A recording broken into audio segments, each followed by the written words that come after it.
I always find this funny about the blacks in South Africa. I'm like, you guys are pathetic. You guys couldn't figure this stuff out. Like, the whites are like 10% of the population. You got dominated by 10%. Yeah. You guys are idiots. And they are. To this day, they're lazy and they're idiots. And I say that with all love, and it's a challenge for them to do better. Imagine being called lazy by a person who wouldn't survive a day in Africa, let alone Johannesburg. Hell, let's forget about the big ones. Imagine being called lazy and stupid or a dumbass by an individual who wouldn't survive a day in Germiston.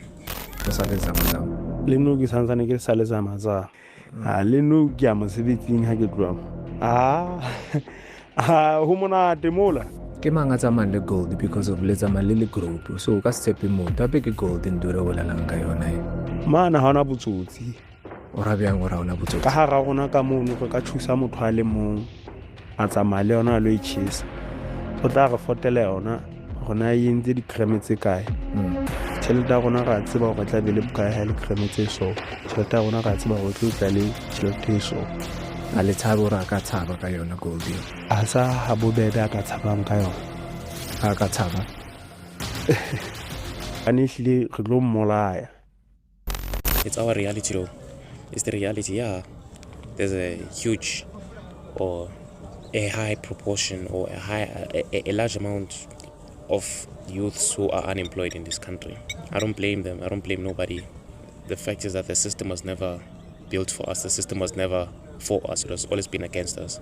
I watched this video on Justify, which is a channel that I'm really leaning to because of its insightful interviews and like information, and about how this guy had to succumb to what we are all going through now, unemployment, and how he had decided to become a Zamazama who I'd smoked. You know, I still smoke these people till this day, but like who had said some really stupid things about, and I'm not gonna apologize, sorry. But I watched the whole video and I realized something. I realized something that people are not talking about, that something that is overlooked by our society, by our parents, by ignorant motherfuckers like this person who just called South African black males lazy. I guess to some extent we are. I'm not lazy. I don't know who I'm speaking for. I guess to some extent we do have lazy people, just like we have lazy Africans, just like we have lazy Xhosa, Zulu or Sotho people, just like we have lazy white people too. You know what I'm talking about? But after watching the video, bro, I realized something that changed my whole mentality, bro. Bro, if there's such a high, if you think about what unemployment means, if you think about what or how the unemployment rate is calculated, right? So the unemployment rate is calculated by the amount of people who are unemployed and currently looking for a job, not the lazy motherfuckers who are not even, you know what I'm talking about. So it's calculated by, I guess I stand to be corrected, right? And if you look for the reasoning, it may be for selfish reasons, you know, to better their lives and to buy clothes. But something that I've come across and something that I think about too, it's always about family. Dominic Toretto wasn't wrong, bro. It's all about family. And if this is the mentality of most South African black males, females too, then I stand to be corrected and I stand to be tested. Are we truly that lazy? Does a lazy person sacrifice their own life, put their own life in danger, sacrifice their own dignity or whatever to put food on the table? Do you call that shit lazy? Is that laziness? Is that a characteristic of a lazy black male? Is it lazy when a youth, a person who could potentially do something better with their life, is it lazy if they decide, Uguti, if they're gonna decide that I'm going to become a Zamazama, if they decide that I'm going to fucking get into crime? I don't condone it, I'm not promoting it, but is it fucking lazy if an individual is going to put their life at risk, is going to put their future at stake just for their little brother, their mother, their father to go to bed with something in their stomach? Is that laziness?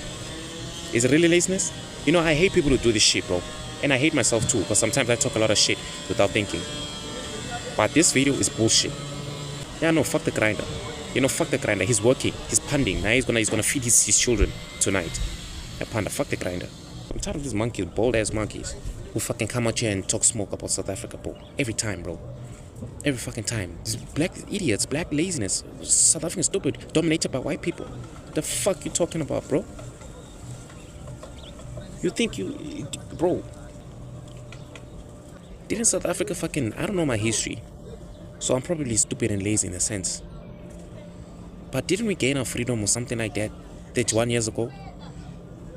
And now the whole, it's almost as if the whole is looking at South Africa to fucking accomplish, to fucking turn into a world, to fucking turn into a first world country in 30 years. When the odds are against us, you know what I mean? You're like expecting too much, bro, but you don't understand what the system has always been against us. The system has never been. You know what I'm talking about? That video, bro, made me realize, not everything is as it seems. Not every fucking zama is greedy.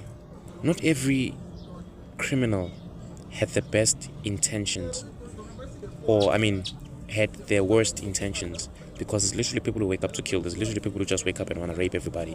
There's people who wake up and just want to cause harm. You know what I'm talking about? Like this motherfucker on this video, busy calling South Africans lazy. Fuck him, bro. And it's fun because it's literally gotten to the point where, bro, a youth, a person who knows nothing about life, a baby, it's gotten to the point where a baby has to try and find a way via YouTube, social media, piece jobs, university, spaza shops, become fucking vendor, street vendor. You know what I'm talking about? The youth is literally put on choke, bro. South African youth are literally on chokehold, bro. They're on chokehold.